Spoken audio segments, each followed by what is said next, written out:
Alright, I've never done one of these before, but I'm going to try an unboxing video of this here Honeycomb Alpha.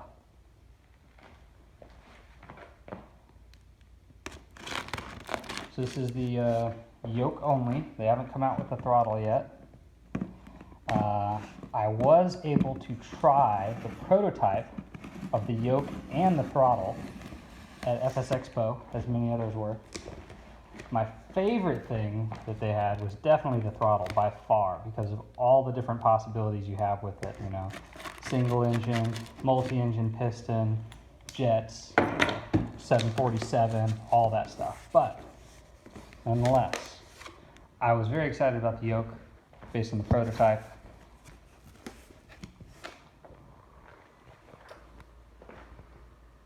And here's what we've got. I'm going to stick with the landscape mode of video.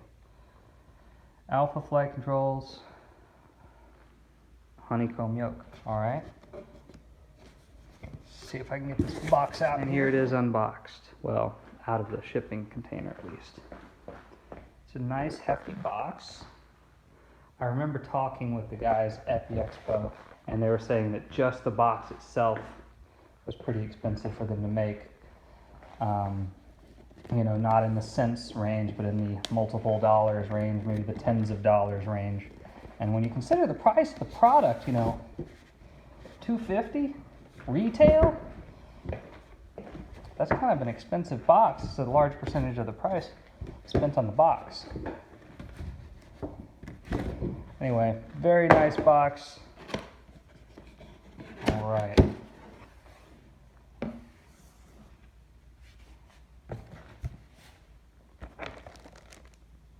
Nice hefty manual. Not sure how much manual is required to tell me how to plug something in. Okay, USB-C, 3.0C. Some sort of a LAN cable. Here's their mounting system, large suction cups type design.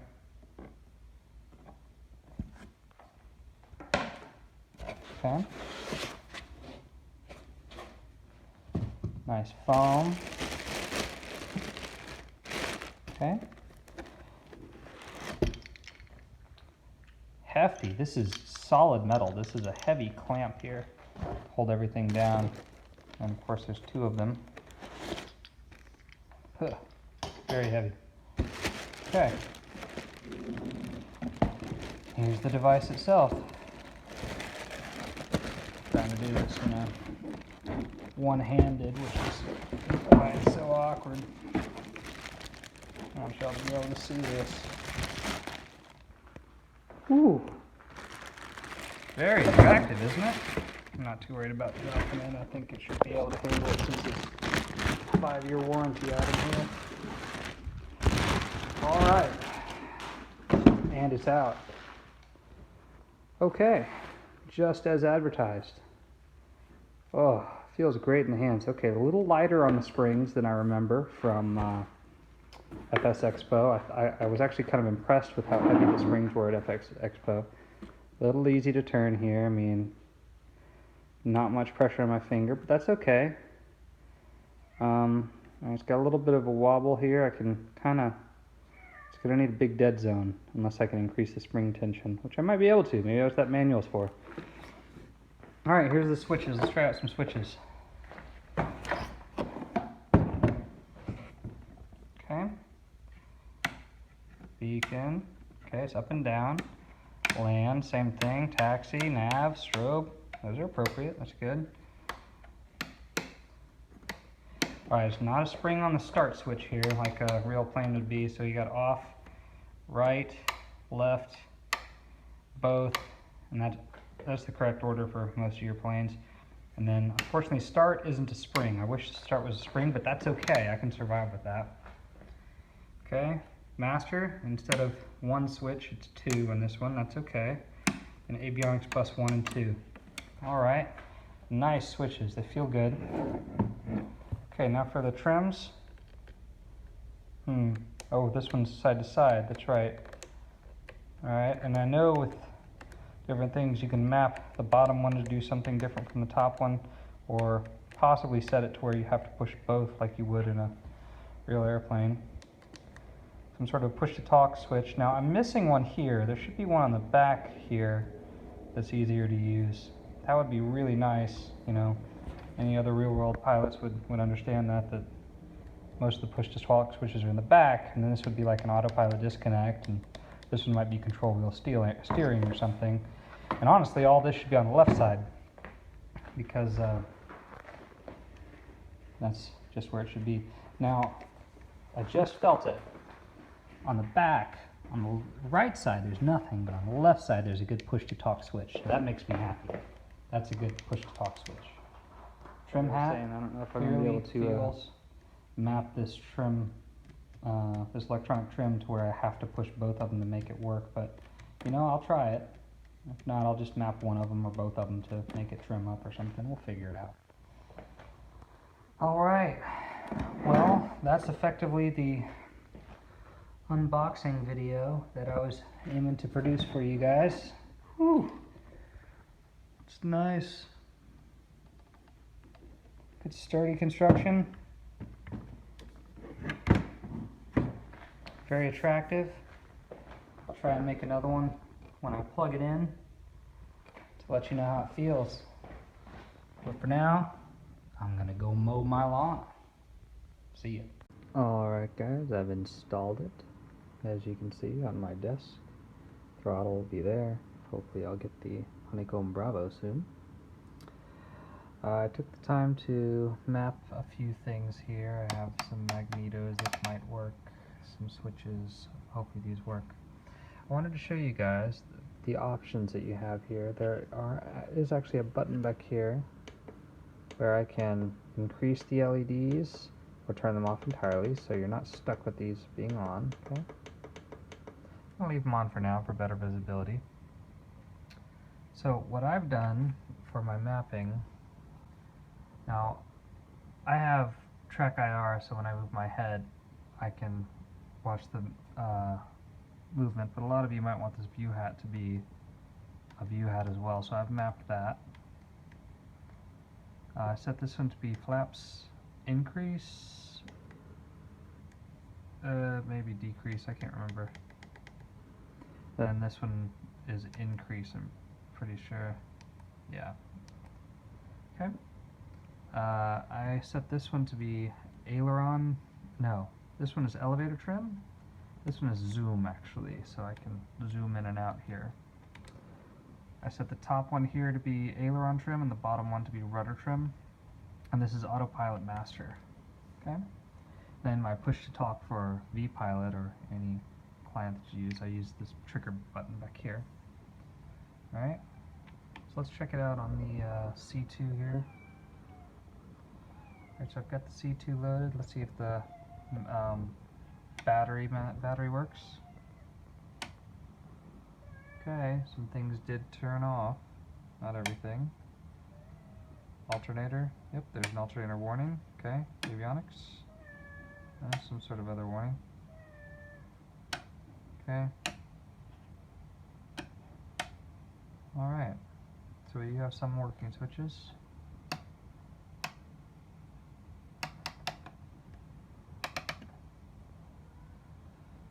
Now let's check out some lights. Okay, so here's the nav light toggle. Yep, it turns those on and off. Strobes.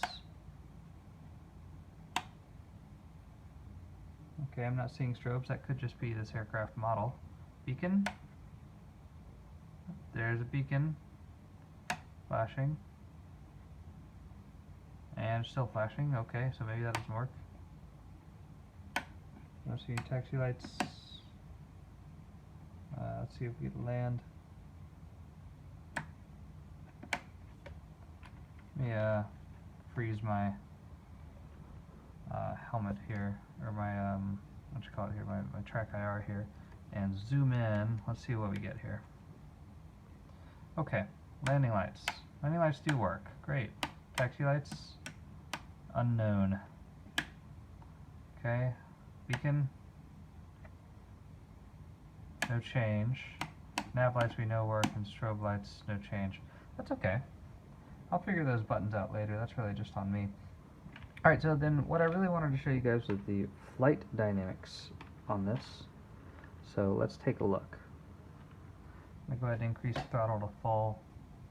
This particular aircraft is quite the beast to fly due to the rudder usage for carrier landings, that kind of thing. So nonetheless, I'm sort of holding the phone to video, holding the rudders with my feet. Anyway, I'm not going to be the best pilot today. Nonetheless, here we go. Back up a little bit so you guys can see everything here. Okay, and a gentle pull back. Okay, pulling full aft stick, and we're in the air. Okay, full aft stick wasn't enough. Perhaps the trim wasn't set right on this thing. I'm probably going to crash here. Alright, let's put some aft yoke trim in there. There we go. Alright, aft yoke trim got me up. Okay, gear up. Alright, I hear the gear coming up. I've got a headset on, that's why I'm able to hear that.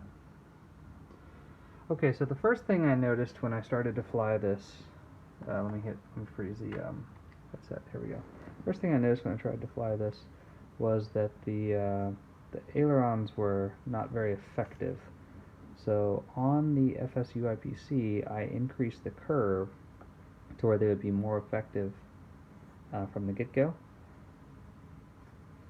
And that was to hopefully make them do more.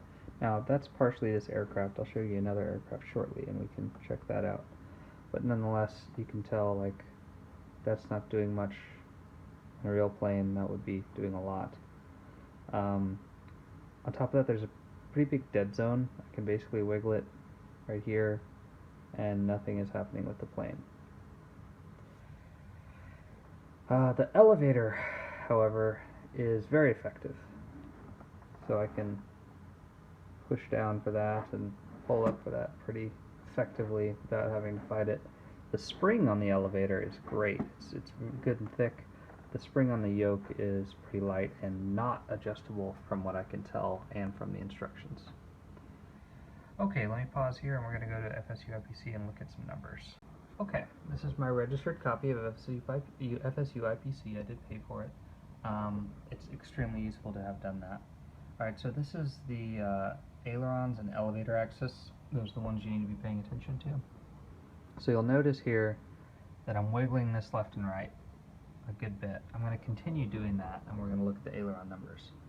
No change. There we go, 128. I'm still wiggling it left and right. No change. You notice that is the dead zone. It's a good bit of dead zone. So if I'm flying and I want to turn a little bit, I have to pull further than that because that's not changing my output. See, my output is stuck at 0. That's not good. So the way I change this in FSUIPC, I go to slope and I've increased a response curve of 7 to make my initial input larger. The other thing I can do once I select the aileron is I can change that delta to the smallest number possible. That seems to be helping. That's effectively all I can do to make that more effective. Now, like I said, the elevators are actually too effective. I think I decreased their effectiveness a little bit. See that positive 2 there makes a less of an input as I go away from center, and then a greater input later. And I use a negative 1 on the ailerons, which means a greater effect as I go away from center at the start. So that was how I made it more effective. I also tuned a lot of buttons, so toggle beacon lights for the beacon switch, toggle landing lights on, landing lights off, and then toggle taxi lights, toggle nav lights, strobes on, strobes off, toggle alternator, toggle battery, toggle avionics master. I need to turn that off actually. I need to get rid of that. I don't know why that's there. There. Okay. And then this one, I didn't know what to do with avionics bus 2. I've never had an avionics bus 2. So as I was saying, the disappointing one was the starter switch here. I should have distinct buttons for each of those, but you'll see that as I go to the buttons switches module on FSUIPC, this is from off to right, I get right. From right to off, I can get off. Those are buttons 30 and 31, but if I go further, nothing happens. This is back and forth between left, both, and start. It's not registering in an FSUIPC, so I was able to get right and off, but not left, both, or start. So I tried under controls here, and that was able to actually get me something. So what I did is I searched for magnetos, and I was only able to get increment or decrement. So basically I was able to get buttons 32, which is the left, and 33, which is both. I assigned those to increments. And then for button 34, which was start, I just basically assigned that to control E. I wish I could get that to be like an igniter or something. Maybe I tried starters all, it didn't work. So perhaps I can try ignition, and that'll work in the future, but I'll try that later.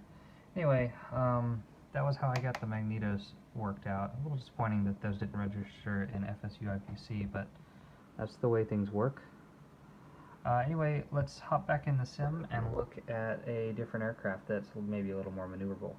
Okay, so here is the F-22 Raptor. You'll see that the aircraft is a good bit more maneuverable. It responds a little bit more. I've still set the same curves in. As I mentioned before, it's large dead zone here. And I have no dead zone set in FSUIPC, so it's kind of painful that this isn't turning at all. No, and now it's not turning to right. No, it's not turning to left. So I've got to turn it a good bit to get any response out of it all. But as I mentioned, I set my curves pretty high, so I don't have to twist all the way over to get maximum turn. It happens a little sooner than that. Let me get the aircraft a little bit higher speed and push up the throttles a little bit so I can get a little more response. So elevator trim, I can set that as I want to. Elevator, like I said, has a great response. I can yank on that thing and it does great. It's the ailerons that I'm so disappointed with that just aren't giving me the response that I want. And I'm getting low on speed here, that's fine. It's aggravating to have such a great elevator. Don't get me wrong, it's got a dead zone too, it's just not bothering me because I can pull up a little bit further and actually almost sort of feels, well, I don't know, the real aircraft wouldn't have that kind of a dead zone. It's just the spring on it feels great. I just really should not have to turn the elevator more than this to get any response. I mean, I should be turning right now. I should be turning the other way now. Anyway, overall, very happy with the product. It feels great in your hands. It's nice and smooth, but has plenty of buttons and options and switches, and for the price, it's amazing. Yeah, I know my switches are off right now, and I flip them back on. It'll toggle things for me, but nonetheless.